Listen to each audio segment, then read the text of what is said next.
Hello, welcome back. You're watching the Mining Outlook Show, brought to you by Wardle Armstrong. I'm Charlie Gibson, and joining me now on this theme, this discussion of what to look for in mining stocks in 2018, I have, of course, my co-host Phil Newell, the Managing Director of Wardle Armstrong International. Phil, welcome back. Thank you very much. And we're joined by Vitaly Nesis, the Chief Executive of Polymetal, which I said just before the break was one of the noticeable success stories in the London market, with a market capitalization Polymetal, about $5.5 billion. You have lots of investments, lots of assets. They're all in Russia. One of the themes that we touched on in the first segment of the show was this idea of risk, I think, and sovereign risk. And can you give us your perspective? Because here you are, you're a successful company, you're operating in Russia, you're operating in a country that some other companies have found difficult to operate in, and how do you perceive the issue of sovereign risk? Well, clearly for any extractive industry, the sovereign risk comes very much front and center in any risk assessment exercise. I would say that the perception of sovereign risk sometimes diverges pretty widely from the actual situation on the ground, and this is precisely the case for Russian mining risk. I would say that in the mining industry there have been no examples where the sovereign risk in Russia played a decisive role in the misadventure of any company. Russia is remarkably stable on all key fronts: permitting, licensing, taxation, and I believe the jurisdictional risk in Russia compares favorably with a lot of locations which are normally viewed more benignly by London investors. You're obviously a Russian. Does it help in negotiating the system? Because it is a system that it's not natural for some Western mining companies. When they go to Russia, they find themselves in a new system, don't they? It's not one that may necessarily be natural to them.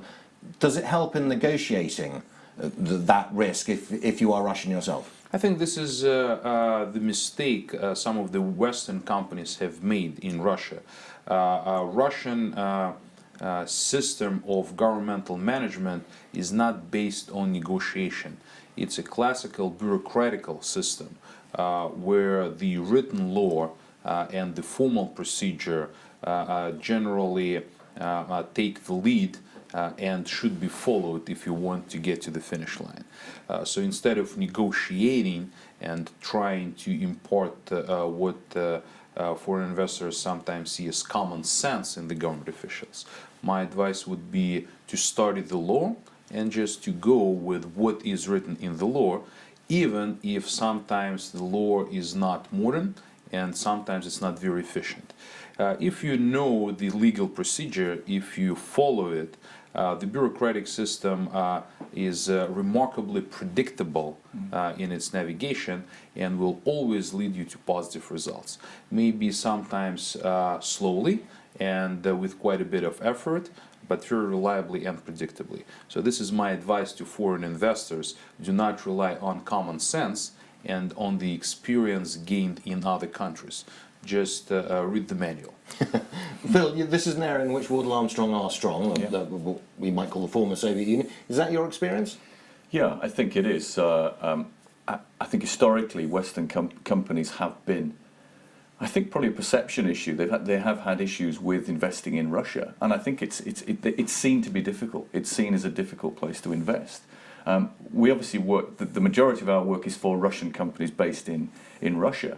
But seeing how those companies operate and the system, the bureaucratic system they have to go, as Vitaly said, it is a bureaucratic system, but it's a very well-known bureaucratic system, and you know the hoops you have to go through to get your project permitted and off the ground. And obviously we're experienced of how it all works, and clearly Polymetal is very experienced how it works, and broadly speaking it's like any other jurisdiction. What you're comfortable with is it makes life easy for you.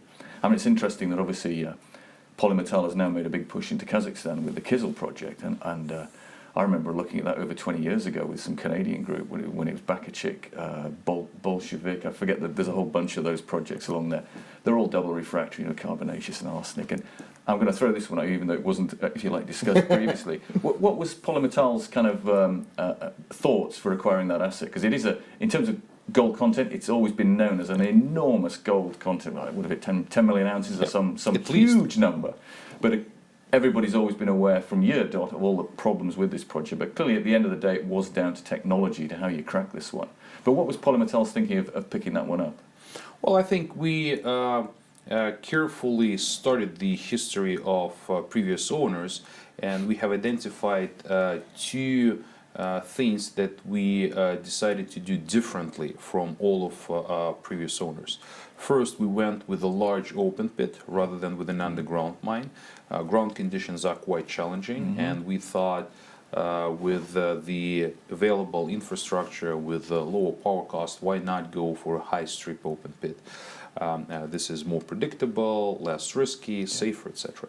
And secondly, I think all of our predecessors have fallen into a mental trap of trying to produce doré on site.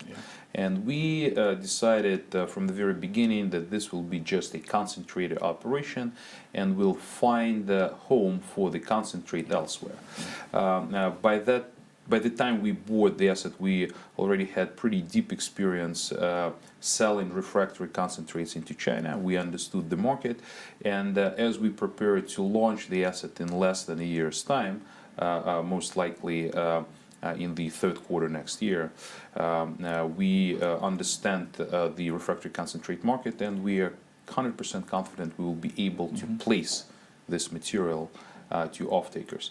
And we actually, in parallel, developed our pressure oxidation capability, and we now plan to split the double refractory concentrate into single refractory stuff and double refractory stuff. So the simpler material will go through the box, and the more complex stuff will go to China. So can I, because this actually touches, I suppose, on another risk, if you like. We talked about sovereign risk, but this brings into play metallurgical risk. And when you're talking about double refractory ores, you can't ignore metallurgical risk. So when you decided that you wanted to invest in this asset, how did you assess that risk in terms of how much you were prepared to invest and what return you expected to get from it? Well, the amount of metallurgical testing done on Bakarchik ore has been enormous, right? So I think the metallurgical risk on the flotation part of the flow sheet is very limited.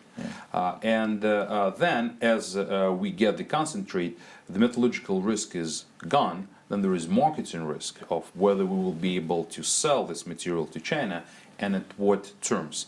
And given our extensive and deep experience with the market, we felt that this risk we can accept, we can handle, and it turned out that we were absolutely right. We have already produced trial batches of concentrate from historical ore at custom mills, and the material was gobbled up in no time by the Chinese. So I think for Bakarchik, or as it is now known, Kizil, we view both metallurgical and marketing risk as largely addressed. Can I just ask Vitaly, I'm intrigued, why did you change the name? Was that primarily because Bakarchik had a bit of a dirty name associated with it? Yeah, I think this particular rebranding definitely sought to distance ourselves from a pretty checkered history of this asset. And we also combined Bakarchik and Bolshevik into a single asset package, because we are also now moving ahead with the feasibility study on Bolshevik, which will be used as the source of supplemental feed later on. Yes, but definitely Bakarchik for the veteran mining investors in London is an unpleasant name. It was the one project just kept coming up every sort of 2 or 3 years. It would just rear its head and then down again. But so in this case, Vitaly, what you think you've done is you think you basically de-risked it from a technical perspective by doing all this testing. Well, we haven't done much testing. We have done the testing ourselves, but it was largely confirmatory in nature. Our predecessors have done all the testing. The de-risking was done by the change in the approach. We consciously went after less risky technologies, and after less capital-intensive technologies, we lost something in the process in terms of, for example, operating costs, because obviously the Chinese off-takers will charge us for the off-take.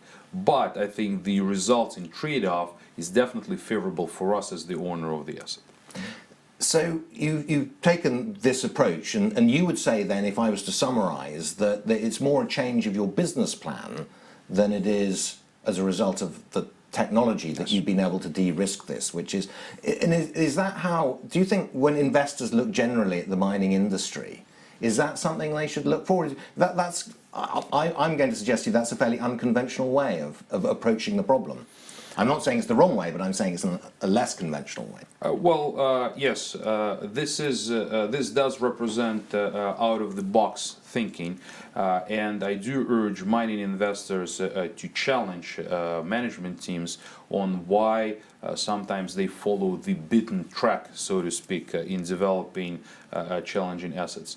We have successfully replicated this strategy at other assets, at MyScore, for example, where we are selling concentrate from a double refractory deposit. We will replicate it again with the new asset, Nezhda, which the previous owner wanted to develop again as an underground mine with on-site direct production. And we are following precisely the same path as with Bakarchik, concentrator, open pit, and then moving concentrate offsite. So some of the business models in the global gold mine industry are, frankly speaking, outdated. We need to be aware of the alternative business models. You know, nobody smelts copper concentrate on site anymore. So why would you need to absolutely smelt doré on site when you can move it off? Yeah. So do you think that Polymetal then is that going to be its unique selling point? In future, is it going to become a specialist in this refractory, this double refractory ore, and how to process it and the business plan around it? Well, we definitely already have become the specialist, and we do intend to deepen our expertise in this area because we believe it opens up longer-term strategic opportunities. It's not even about business plan, it's about the strategy of the company, about shaping the credible and sustainable competitive advantage in a very crowded industry. So yes, for us, this is the strategy. So is your intention to remain in Russia or former Soviet Union, Russia, Kazakhstan, or would you look at investments beyond those borders? Currently, we do not see any competitive advantage for us outside of our home market. So for the time being, we are fine with staying within the former Soviet Union. It's a very large piece of land mass globally. So we believe we have enough in our backyard, so to speak, to ensure we have credible growth opportunities for many years to come. Can I follow up on that? Vitaly, I mean, obviously one of the things that's very noticeable about Polymetals, if you like, strategy is acquisition of projects, whether somewhere in the FSU. Now you've got some major assets in those regions, but clearly all those assets have, from sort of my recollection, they have significant exploration potential, if you like, near the assets themselves. Polymetal, I guess, as a company, is not renowned for its, if you like, its major exploration programs. Is this something you think may change as we move forward, or are you very much still going to focus on the near mine exploration side of things?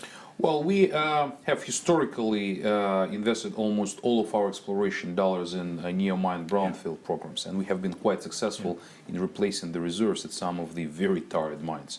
But increasingly, we are looking to greenfield exploration, and we have successfully discovered our first major asset through the greenfield program, which is the PGM deposit at Viksha in northwestern Russia. And this year we have embarked on an even more daring project, which is the regional airborne geophysics in the Urals. So we have flown over several thousand of square kilometers of ground, trying to identify the areas with high potential for the VMS style of mineralization. When was that last done, that work? 'Cause when was that? Has that been done ever before by originally, if you like, by the Russians back in the day? Well, there was quite a lot of surface geophysics and aeromagnetic surveys, Right. but we have flown obviously the most modern kit available, which is VTAM, I think. So we do hope, this is definitely the groundbreaking exercise, and we do hope that a lot of the deposits with no outcrop on the surface will be discovered by this technique. So I think the large store of wealth accumulated through the efforts of Soviet geologists is now finally drawing to a close. The last juicy bits have been, it's not even so low, right? The hanging fruit, right? Is mostly or fully gone, and you really now need to look at the buds. But look what the potential must be. Must be. There is no doubt the potential in Russia must still be enormous. This is the beauty of Russia and actually Kazakhstan as well, because the territory is hugely underexplored by any standard. If you compare diamond drill density of Australia with Russia, the difference is a factor of 20. Even some of the frontier Western African locations have seen more diamond drilling over the last 10 years than Russia through its history, right? Far East still is vastly underexplored, and the Urals, although it's been a hotbed of mining activity for 400 years, it's still underexplored by modern techniques. So this is, I think, our longer-term appeal to investors when the existing assets are gone and all mines, close down sooner or later. We are quite confident we'll be able to find new deposits. You touched on an interesting thing there, I think, which is you're talking about the PGM project, the Platinum Group Metal project that you are looking at. Does this mean that you're prepared to diversify away from gold? And if so, how far? Do they have to still be precious metals, or would you go further away? If it came to it, would you be prepared to invest in, say, a copper project?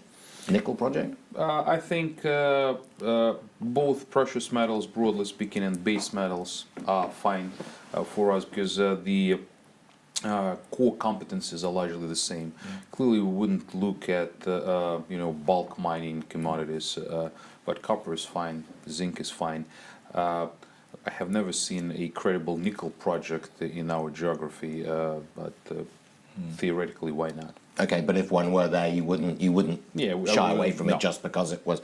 I must ask you just one last question because we're running out of time slightly. But I noticed looking at your board, there's a heavy South African presence. There's Bobby Godson, of course, who used to be the head of Anglo-American Gold and Uranium Division, way back, and is obviously a giant of a figure within the gold mining industry, and Jonathan Best as well. Why that connection, that Russian-South African connection? Because, of course, there was a famous historic oil connection, wasn't there, between De Beers and the former Soviet Union, but is that something that's rekindling? Is it anything to do with that at all, or is it something that's completely separate?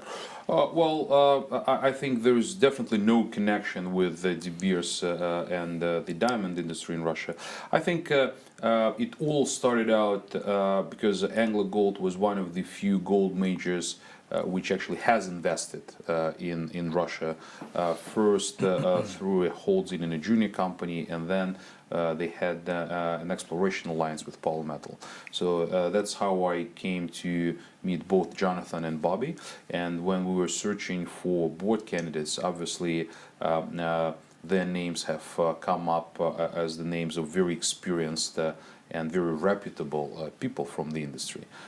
So they were the natural contact points in the process of selecting the board as we moved to London. So were they able to help with the double refractory sort of, the issues that you faced and the idea, or was that not really their role? Was it more to steer strategy? Yeah, I think the board's role, from my perspective, and I think this perspective is shared by Polymetal's board of directors, is not so much to get involved in the running of the business, but rather to set the principles of how the company should be managed, to confirm the strategy developed by the management, and then to measure the progress of the company against that strategy.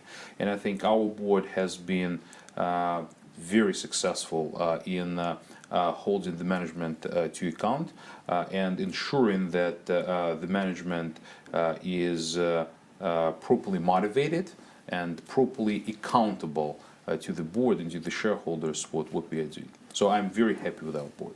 Excellent. All right, Vitaly, thank you very much. I'm afraid that's all we got time for, but don't go away. We'll be back in just a minute. My thanks, of course, to Phil Newell, the Managing Director of Wardle Armstrong, and, of course, to Vitaly Nesis, the Chief Executive of Polymetal. As I say, one of those success stories in London, and certainly one that's worth looking at. As I say, don't go away. We will be back in just a couple of minutes when we will be talking about mining in Europe.